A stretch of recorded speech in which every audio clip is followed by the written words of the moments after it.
दोस्तों आप सभी का मेरे चैनल पर हार्दिक स्वागत और अभिनंदन है। प्रीवियस लेक्चर में हम लोगों ने टाइप 2 पीवाईक्यूज को डिस्कस किया था। नाउ इस लेक्चर में हम लोग थर्ड टाइप के पीवाईक्यूज को डिस्कस करेंगे और देखेंगे ऐसी प्रॉब्लम को हम कैसे इजीली सॉल्व कर सकते हैं।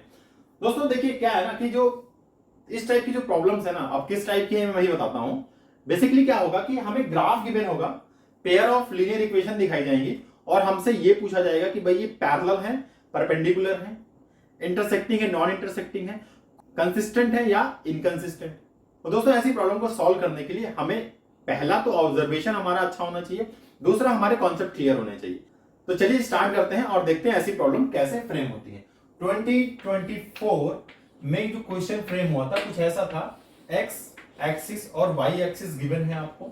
यहां पर एक लाइन आपको दिखाई गई है ऐसे और एक लाइन कुछ ऐसे दिखाई गई है। देखने में ऐसा लग रहा है कि ये दोनों एक दूसरे को कट नहीं किया है, बट थोड़ी देर सोच के देखिए कि अगर मैं इस लाइन को थोड़ा सा और आगे ले जाऊं, थोड़ा सा और, थोड़ा सा और, थोड़ा सा और, ठीक है ना, और इस लाइन को भी थोड़ा थोड़ा थोड़ा थोड़ा आगे लेकर जाऊं, तो मैं देख रहा हूं कि कहीं ना कहीं एक दूसरे को कट कर रहे हैं और जब भी कट करेंगे वो एक ही बार कट करेंगे। हमें पता है भैया दो लाइन एक दूसरे को लाइफ में अगर कट करेंगी तो एक और केवल एक ही बार कट करेंगी, ये हमें पता है। और जिस दिन कट कर जाएंगे हमें यूनिक सोल्यूशन मिल जाएगा। यानी कि ये जो पेयर ऑफ लाइंस थी ये हमें कैसा सोल्यूशन दे रही है, यूनिक सोल्यूशन दे रही है। कैसा पेयर ऑफ लीनियर इक्वेशन है, कंसिस्टेंट है, ठीक है ना, समझ में आ गया, ठीक है, एक सोल्यूशन मिल रहा है हमें इसमें। अब ऐसी प्रॉब्लम को डील करने के लिए ना कुछ कॉन्सेप्चुअल क्लियरिटी हमारे बिल्कुल परफेक्ट होनी चाहिए। और ऐसा नहीं कि वो परफेक्शन केवल हमें बोर्ड के जो प्रॉब्लम्स है उनको सॉल्व करने के लिए नहीं, वो परफेक्शन इसलिए भी होना चाहिए कि इस कॉन्सेप्ट पे बेस्ड जो भी मैं बताने जा रहा हूं आपको, IIT JEE, NDA, CDS, even NEET के बच्चों के लिए भी वेरी वेरी इंपॉर्टेंट है, क्योंकि नीट के बच्चे में फिजिक्स तो पढ़ते ही हो ना, तो फिजिक्स में भी ऐसे कॉन्सेप्ट को बहुत फ्रीक्वेंटली आप यूज करेंगे। आइए समझते हैं कॉन्सेप्ट क्या है। देखिए ये एक्सिस एक्स कहते हैं और इसे एक्सिस हम वाई बोलते हैं, ठीक है, तो यहां बोलते हैं। इसमें क्या नया बता रहे हैं आप मुझको? बिल्कुल नहीं, नया नहीं बता रहा हूं। जब कभी भी आपको एक्स एक्सिस और वाई एक्सिस ऐसा कोऑर्डिनेट सिस्टम दिखे, अब आज के बाद से आपके दिमाग में एकदम से रिफ्लेक्ट होना चाहिए कि एक्स एक्सिस का मतलब है कि ये भी एक लाइन ही है ना, और अगर ये लाइन है तो इसकी कोई इक्वेशन होगी। इस लाइन की इक्वेशन क्या होगी? y is equal to 0।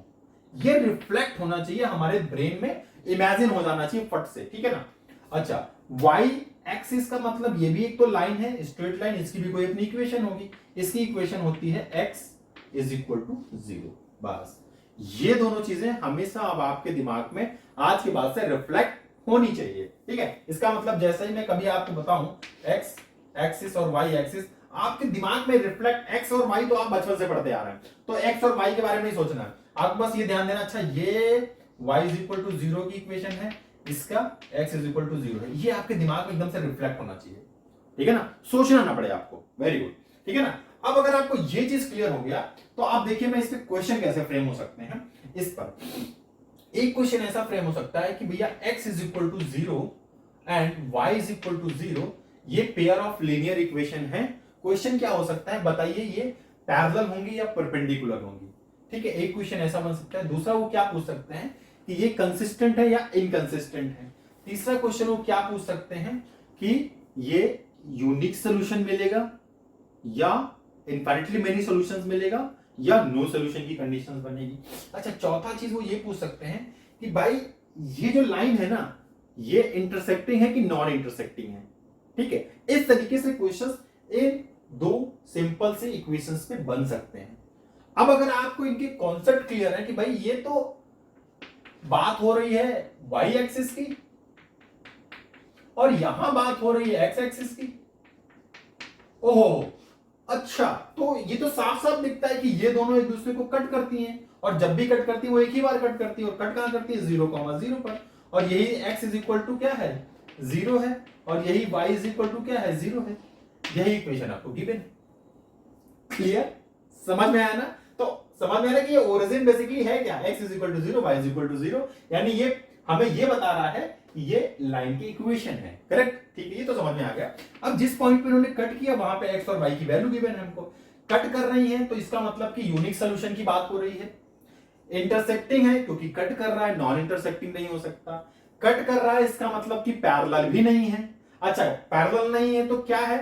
हमें पता है कि इन दोनों के बीच का जो एंगल होता है 90 डिग्री होता है, दैट मीन्स कि परपेंडिकुलर है, दैट मीन्स कि ये परपेंडिकुलर है, तो ये भी पता चल गया कि परपेंडिकुलर है।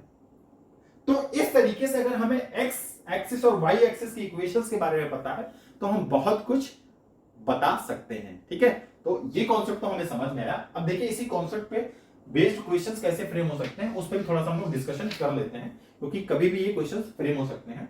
जैसे कहा जाए अगर आपसे कि भाई x इज इक्वल टू 0 और x is equal to a, जबकि a पॉजिटिव है, अगर भाई 0 हो गया तो x इज इक्वल टू 0 ही हो जाएगा ना। तो हम ये कह रहे हैं कि पॉजिटिव है, नेगेटिव भी हो सकता है, बट हम मान के चल रहे हैं कि पॉजिटिव है। तो इस केस में हमें ये सारी कंडीशंस बतानी है in pair of linear equations के बारे में। तो सबसे पहले तो हमें कॉन्सेप्ट अगर क्लियर है तो हमने कहा ठीक है भैया, ये हमें पता है एक्स एक्सिस ये y axis, x is equal to 0, इसका मतलब कि यहां पर ये किसकी बात कर रहा है, वाई एक्सिस की बात कर रहा है, ये हमें पता है, ठीक है। अच्छा, x is equal to A, x is equal to क्या, अगर 0 होता तो ये 0 ही हो जाता, but x is equal to a है, इसका मतलब कि x is equal to a यहां पर होगा कहीं, x is equal to a, इसका मतलब कि ये एक ऐसी लाइन की बात कर रहा है, ठीक है ना, एक ऐसी लाइन की बात कर रहा है। ये साफ साफ हमें दिख रहा है कि ये दोनों लाइन क्या है, क्या है, पैरेलल है, क्या है, पैरेलल है।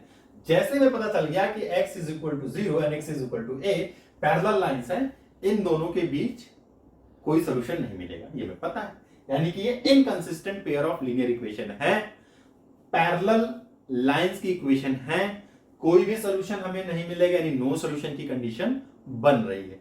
सारी क्वेश्चंस के आंसर हम इजीली दे सकते हैं तब जब हमें ये पिक्चर क्लियर होगी, ठीक है ना। सेम केस हो सकता है अगर हम x इज इक्वल टू क्या ले लें, x इज इक्वल टू अगर हम ले लें माइनस ए ले लें तो क्या होगा भैया, माइनस ए का मतलब कि नेगेटिव डायरेक्शन में हम चलेंगे, यानी यहां पर x is equal to minus A हो गया। सेम कहानी बन रही है, सेम कहानी बन रही है। बट अगर मैं यहां पर कुछ ऐसा कर दूं, ध्यान से समझिएगा जो मैं कहने जा रहा हूं, x इज इक्वल टू ए लिया है और एक मैं ले लूं यहां पे y is equal to B ले लूं, सी ले लूं, ए ले लूं, कुछ भी ले लूं, और इसको भी मैं कह दूं भैया ग्रेटर देन 0 है। समझ में आया मैं क्या कहने जा रहा हूं। y इज इक्वल टू 0 का मतलब होता है x axis, y is equal to कोई कांस्टेंट और ग्रेटर देन 0 है, 2 3 4 5 कोई भी कांस्टेंट मैं ले सकता हूं।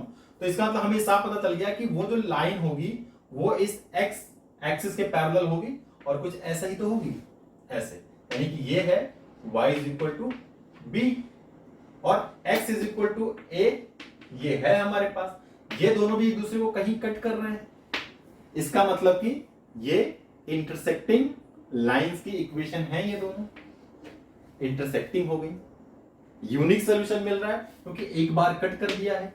और अगर जब भी एक बार कट करेगा तो लाइफ में एक ही बार कट होगा, दोबारा फिर कट नहीं कर सकते, तो यूनिक सॉल्यूशन की बात हो रही है। समझ में आई ये बात। अच्छा, यूनिक सॉल्यूशन की बात हो रही है, पैरेलल नहीं है, ये भी हमें पता चल गया, consistent pair of linear equation है ये दोनों, ये भी पता चल गया। तो एक बात बताइए कि अगर ये कट कर रही हैं तो यहां पर जो एंगल बन रहा है वो क्या है, वो 90 डिग्री है। इसका मतलब कट तो कर रही है बट परपेंडिकुलर, यानी देखिए जब भी दो लाइंस एक दूसरे को कट करती है ना, जब भी कट करेंगी एक तो कंडीशन ये बनती है कि उनके बीच का जो एंगल है वो 90 डिग्री नहीं होगा, और एक कंडीशन स्पेशल कंडीशन है जिसे परपेंडिकुलर, जिसे हम perpendicular pair of linear equations बोलते हैं, और वो तब होता है जब वो एक दूसरे को 90 डिग्री पर कट करते हैं, कितने पर, 90 डिग्री पर कट करते हैं, करेक्ट। अच्छा, ये जो पेयर ऑफ लीनियर इक्वेशंस की हम बात कर रहे हैं ना, पैरेलल, परपेंडिकुलर, ये जो जितना भी हम डिस्कशन कर रहे हैं ना, मैंने आपको बताया नहीं, मैं फिर एक बार बता देता हूं आपको, ये सारा का सारा यूक्लिडियन प्लेन पे हम डिस्कस कर रहे हैं। ये क्या है, मतलब यूक्लिडियन प्लेन की बात कहां से आ गई, वो तो हम ज्योमेट्री में पढ़ते हैं। हाँ, वो जो हम ज्योमेट्री में पढ़ते हैं तो हम ज्योमेट्री में ही पढ़ेंगे उसको, जब हम ज्योमेट्री स्टार्ट करेंगे तो डिटेल में पढ़ेंगे, बट मैं आपको बता दूं यहां पर एक इंट्रोडक्शन टाइप का कि जो ये डिस्कशन सारा कुछ हो रहा है ना, ये हम ऐसे प्लेन पे डिस्कस कर रहे हैं जिसे हम यूक्लिडियन प्लेन कहते हैं। अब ये यूक्लिडियन प्लेन होता क्या है, हमने नाम तो सुना है बट होता क्या है, बहुत ही सिंपल सा है। ये जो आपको दिख रहा है ना बोर्ड, ये क्या है, एकदम प्लेनर है, बिल्कुल ना प्लेन है, कोई कर्व नहीं है इसमें ना, ऐसे प्लेन को हम लोग बोलते हैं यूक्लिडियन प्लेन, ठीक है ना। और यूक्लिडियन प्लेन में जो कुछ भी हम लोग डिस्कस कर रहे हैं वो यूक्लिडियन प्लेन के बारे में डिस्कस कर रहे हैं। इवन ज्योमेट्री में जो कुछ भी हम लोग पढ़ेंगे वो सारा का सारा क्या होगा, यूक्लिडियन प्लेन पर ही डिस्कस करेंगे। अब मैं आपको बताऊं कि नॉन यूक्लिडियन प्लेन क्या होता है। क्वेश्चन होना चाहिए, देखिए क्वेश्चन आना चाहिए कि यार ये नॉन यूक्लिडियन प्लेन क्या होता है। बहुत ही सिंपल सा है। आपने डमरू देखा है ना, डमरू सभी ने देखा होगा डमरू, ठीक है ना। अच्छा, एक फुटबॉल भी देखा होगा आपने, या क्रिकेट की बॉल भी देखी होगी। बस अगर आपने ये दोनों चीज देखी है तो समझिए आपने नॉन यूक्लिडियन प्लेन को भी देख लिया है। देखिए नॉन यूक्लिडियन प्लेन ये दो तरह के आपको दिखेंगे, ठीक है। एक तो ये, अच्छा दूसरा स्फेरिकल होगा, यानी कि ये बॉल है क्रिकेट की बॉल की तरह होगा, ठीक है ना, क्रिकेट की बॉल की तरह, करेक्ट। अच्छा, हम एक चीज मैं आपको और बता दूं, एक चीज मैं और बता दूं कि ये जो एंगल पढ़ते हैं ना, ये ट्रायंगल के बारे में हम लोग पढ़ते हैं ना कि भैया ट्रायंगल के जो तीनों एंगल्स होते हैं ना, इनका सम 180 डिग्री होता है। ये हमने पढ़ा है, क्या होता है 180 डिग्री। बट ये आप शायद भूल गए कि ये बात हो रही है यूक्लिडियन प्लेन के लिए, यानी जिस दिन यूक्लिडियन प्लेन पे बात हो रही होगी उस दिन तो ये 180 डिग्री के बराबर होता है, बट जब नॉन यूक्लिडियन प्लेन की बात होती है उस दिन ये 180 डिग्री के बराबर नहीं होगा। क्या होगा फिर क्या होगा? देखिए जब इस तरह का प्लेन यानी डमरू वाले स्ट्रक्चर का जो प्लेन होगा और वहां पर आप इस ट्रायंगल को बनाएंगे तो वहां पर जो एंगल की वैल्यू आती है वो लेस देन 180 डिग्री होगा, यानी 180 डिग्री से कम आती है उसकी वैल्यू, ठीक है ना, तीनों एंगल का सम। और जिस दिन आप इस तरह के यानी स्फेरिकल वाले नॉन यूक्लिडियन प्लेन को लेंगे और उस पर आप एक ट्रायंगल बनाएंगे, उस केस में जो एंगल्स का सम होता है, तीनों एंगल्स का सम, वो 180 डिग्री से ज्यादा होता है। समझ में आ गया? खैर नहीं भी आया तो जब हम लोग ज्योमेट्री को पढ़ेंगे वहां डिटेल में डिस्कस करेंगे। वापस आते हैं हम लोग अपने इस कॉन्सेप्ट पे, ठीक है ना। तो हमें यह समझ में आ गया कि अगर इस तरह की कुछ लीनियर इक्वेशन हमें गिवन है तो वहां से हम कैसे ये आइडेंटिफाई करेंगे कि आखिर ये जो पेयर ऑफ लीनियर इक्वेशन है इनमें चल क्या रहा है, ठीक है ना। अब कुछ क्वेश्चंस हैं जो मैं आपको दे के जा रहा हूं, इन्हें आप खुद से सॉल्व करिएगा। जैसे कि अगर मैं एक इक्वेशन ऐसे दे दूं, x is equal to 0 and y is equal to a, तो आपको इनके बारे में बताना है परपेंडिकुलर है कि पैरेलल है, कंसिस्टेंट है या इनकंसिस्टेंट है, इंटरसेक्टिंग है या नॉन इंटरसेक्टिंग है, ठीक है ना। ये कुछ आप इन क्वेश्चंस के आंसर दीजिएगा। दूसरा क्वेश्चन क्या बन सकता है, x is equal to minus C and y is equal to minus C, ठीक है ना। इसके बारे में सेम आपको इंफॉर्मेशन देनी है। और तीसरा है x is equal to minus B and y is equal to हम 0 ले लेते हैं, ठीक है ना। ये तीसरा क्वेश्चन, ये तीन क्वेश्चंस के आंसर आप मुझे कमेंट बॉक्स में बताएंगे, ठीक है ना। ये क्वेश्चन तो हो गया। अच्छा, एक चीज मैं और आपको बताना चाह रहा हूं कि अगर कुछ कभी आपको ऐसा गिवन है x upon a plus y upon b is equal to 1, ये भी एक तरीके standard form of linear equation है। इस तरह की इक्वेशंस को भी हम standard form of linear equation बोलते हैं। और इस इक्वेशन का जो ग्राफ होता है ना, वो देखिएगा, समझिएगा क्या होता है। बहुत ही सिंपल होता है। अब आप ड्रॉ कैसे करेंगे, बहुत ही सिंपल है। जिस दिन आप y इज इक्वल टू 0 लिख देंगे, x की वैल्यू a आती है, यानी x यहां पर होगा कोई x एक्सिस पर, x is equal to a। अच्छा, जिस दिन आप x इज इक्वल टू 0 लिख देंगे, y की वैल्यू b आ जाती है। इसका मतलब y is equal to b यहां कहीं है, ठीक है ना। ये a है, ये b है, इनको हमने मिलाया ऐसे, बस ये जो स्ट्रक्चर बन रहा है लाइन का, ये इस लाइन की इक्वेशन है, करेक्ट, वेरी गुड। अब आप देखेंगे कि जब y एक्सिस, x एक्सिस और ये जो लाइन गिवन है, ये तीसरी लाइन हो गई। पहली लाइन कौन सी है, ये वाली पहली लाइन है y इज इक्वल टू 0, और ये वाली दूसरी लाइन है x इज इक्वल टू 0, और तीसरी लाइन ये है, यानी ये पहली लाइन हो गई, ये दूसरी लाइन हो गई और ये तीसरी लाइन हो गई। इन तीनों लाइन से मिलकर जो एक स्ट्रक्चर बन रहा है, ये वाला, ये वाला, ये वाला, ये क्या है, एक ट्रायंगल। इसका मतलब अगर मैं इसका नाम A लिख दूं, इसका B लिख दूं और इसका C लिख दूं, तो ये एक आपको ट्रायंगल दिख रहा है ना। और ट्रायंगल भी कौन सा, राइट एंगल, ये वाला 90 डिग्री एंगल बनता है ना, ये राइट एंगल ट्रायंगल दिख रहा है आपको, दिख रहा है, बहुत ही सिंपल है। अच्छा, यहां पर ये A B की जो डिस्टेंस है, यानी A B की जो लेंथ है वो कितनी है, A है। अच्छा, ये A और C की लेंथ कितनी है, जो y की वैल्यू है दैट इज b है। इसका मतलब कि हमें बेस पता है, परपेंडिकुलर पता है, इसका एरिया हमें निकालना है। क्या निकालना है, एरिया, ट्रायंगल का एरिया निकालना है, यानी फाइंड एरिया ऑफ ट्रायंगल, क्या, ABC, ये आपको निकालना है और इसका आंसर कमेंट बॉक्स में आपको बताना है। उम्मीद करता हूं कि समझ में आ गया होगा। ये क्वेश्चन 2023 के बोर्ड के एग्जाम में भी पूछा गया था। दोस्तों उम्मीद करता हूं कि आज हम लोगों ने जो कुछ भी कॉन्सेप्ट डिस्कस किया है वो आपको समझ में आया होगा, और अगर आपको समझ में आया है तो ये क्वेश्चन जरूर सॉल्व करिएगा, और साथ ही साथ इस क्वेश्चन का आंसर भी मुझे कमेंट बॉक्स में बताइएगा। इन केस आपको कोई भी प्रॉब्लम हो इन कॉन्सेप्ट को समझने में तो आप कमेंट बॉक्स में बताइएगा, मैं आपके लिए सेपरेट वीडियो बना दूंगा। दोस्तों मिलते हैं नेक्स्ट वीडियो में, टिल देन जय हिंद।